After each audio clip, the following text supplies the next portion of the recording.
Écoute et Paroles vous propose l'homélie du Père Philippe Kouadou-Ledoux pour le dimanche 18 mai 2025, 5e dimanche de Pâques de l'année C.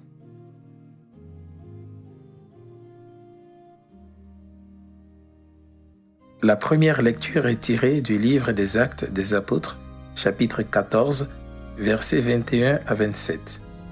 Paul et Barnabé affermissent le courage des disciples. Le psaume 144 nous rappelle que Dieu est tendresse, bonté et amour.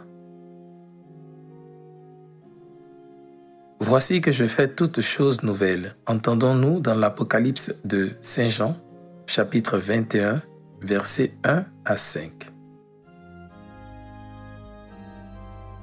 Dans l'évangile de Jésus-Christ selon Saint Jean, chapitre 13, versets 31 à 35, Jésus nous invite à aimer comme lui.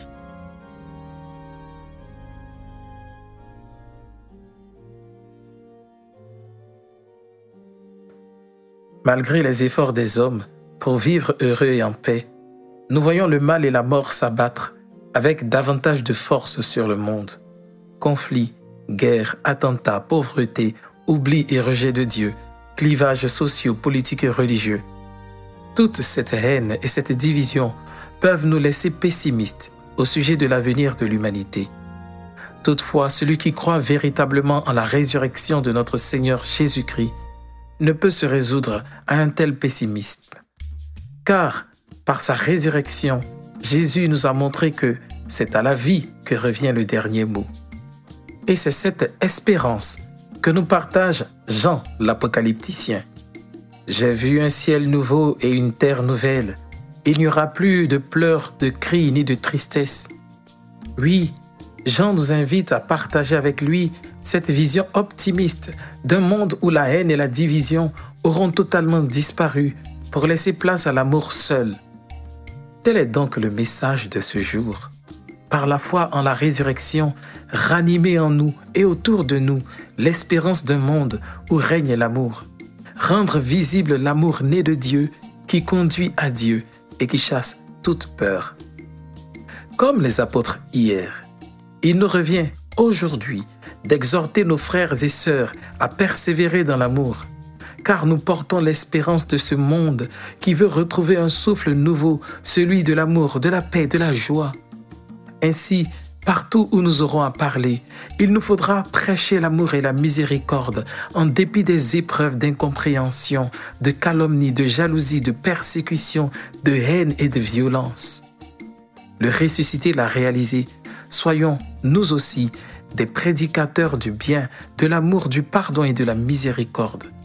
Mais pas seulement des personnes qui prêchent l'amour, mais encore des personnes qui aiment. Car l'amour est avant tout témoignage. Voici que je fais toutes choses nouvelles. Je vous donne un commandement nouveau, c'est de vous aimer les uns les autres, nous dit Jésus. En quoi ce commandement est-il nouveau? La réponse se trouve à la suite. Comme je vous ai aimé. Autrement dit, il y a plusieurs manières d'aimer, mais Jésus a une façon propre et originale d'aimer qu'il nous invite à imiter. C'est un amour qui se reçoit du Père et qui se donne à tous, même aux persécuteurs.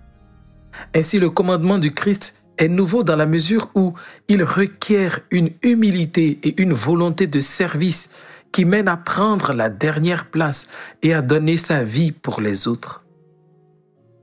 Au fond, il ne s'agit pas d'un impératif, mais d'un pouvoir que le Christ accorde à ceux qui se tiennent près de lui.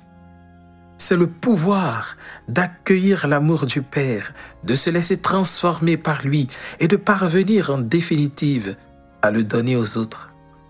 Judas, qui était sorti trop tôt du cénacle, n'a pas reçu cette force, ce qui l'a conduit à se donner la mort. Seul le pouvoir d'amour du Christ peut nous faire tenir face aux épreuves, et elles sont nombreuses. En outre, ce commandement du Christ se vit de façon significative dans la communion d'amour que constitue l'assemblée des croyants. En effet, l'Église est communion de foi et communion d'amour. L'amour qui se reçoit de Dieu s'ouvre aux autres. Dans la première lecture, Paul et Barnabé franchissent les frontières pour semer la parole de Dieu. De même, nous devons briser les barrières qui nous divisent et nous séparent, détruire ces murs de préjugés politiques, sociaux, humains, etc., qui nous tiennent loin des autres et nous poussent à les voir comme des ennemis ou des dangers pour nous. Ouvrons les prisons de nos maisons pour savourer la liberté et la beauté de l'amour fraternel. La cité sainte descend du ciel. Le ciel s'ouvre à la terre. Dieu s'ouvre aux hommes, à des êtres qui ne peuvent en aucune façon se comparer à lui. Combien plus nous devons nous ouvrir à nos semblables, à nos frères et sœurs, aux hommes, qu'ils soient bons ou mauvais, justes ou injustes. Que nos Eucharisties, où nous célébrons dans la foi la résurrection de notre Seigneur Jésus-Christ, ravivent notre espérance d'un monde nouveau, sauvé par l'amour, et nous engagent à faire advenir ce monde pour la gloire de Dieu et le salut des hommes. Amen.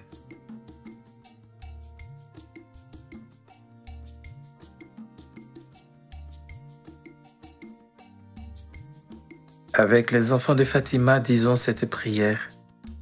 Mon Dieu, je crois, j'adore, j'espère et je vous aime.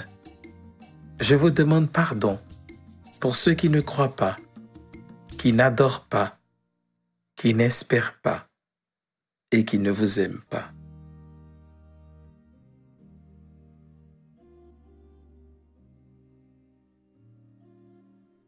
Comme action de la semaine, je te propose d'appeler ou de rendre visite à une personne qui a perdu toute espérance, qui est découragée à cause des problèmes de la vie ou de la maladie. Par des mots remplis d'amour, de tendresse, de bienveillance, montre-lui la proximité de Dieu qui veut l'aider à se relever.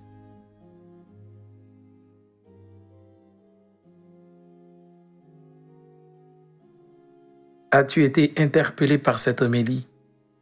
Partage, témoigne, commente, interroge, prie.